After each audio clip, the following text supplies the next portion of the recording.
আমাদের সরকারের বয়স তো মোটে 2 মাস। আমরা অনেকগুলি অব্যবস্থাপনা, অরাজকতা উত্তরাধিকার সূত্রে লাভ করেছে। এই জিনিসগুলি আমাদের এখন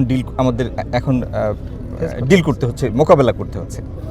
বাংলাদেশের সবথেকে বড় যে সমস্যা সেটি হলো এখানকার বিদ্যুৎ উৎপাদন এখনও মূলত গ্যাস নির্ভর, কিন্তু গ্যাসের চাহিদার মাত্র 1700 MMCFD আমাদের দেশীয় গ্যাস ক্ষেত্র থেকে আসে, আর 900 MMCFD আমরা LNG বাইরে থেকে আমদানি করি, কিন্তু তারপরেও আমাদের চাহিদা থেকে যায় আরও 1000 MMCFD।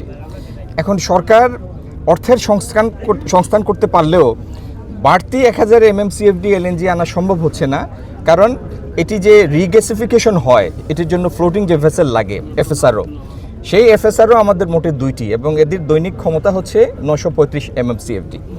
আমরা ল্যান্ড বেসড FSRO এবং অফশোর FSRO আরও জন্য টেন্ডারে যাচ্ছি, জ্বালানি মন্ত্রণালয় যাচ্ছে, নির্মাণের উদ্যোগ নিচ্ছে, যাতে আমাদের LNG আমদানির ক্ষমতা বৃদ্ধি করা যায়। আরেকটি বড় সমস্যা হচ্ছে আমরা তেলেও আমদানি নির্ভর, গ্যাসেও এখন আমদানি নির্ভর, কিন্তু এটির জন্য বড় কোনো সাস্টেইনেবল স্টোরেজ তৈরির উদ্যোগ আমরা নেই। এই সরকার এই অব্যবস্থাপনা, এই অরাজকতা বা বিভিন্ন বৈশ্বিক পরিস্থিতির কারণে যে সারা দেশ জিম্মি হয়ে পড়ে, এই জিম্মি দশা থেকে দেশকে মুক্ত করার জন্য জ্বালানি মন্ত্রণালয় অগ্রাধিকার ভিত্তিতে ইনশাল্লাহ স্টোরেজ ফ্যাসিলিটি নির্মাণের উদ্যোগ নেবে। তো ইনশাল্লাহ একটা সময় যখন এই স্টোরেজ ফ্যাসিলিটিগুলি তৈরি হয়ে যাবে, হঠাৎ কোনো বৈশ্বিক ঘটনার কারণেও এরকম আমরা এই মানে চাপের মধ্যে পড়ব না।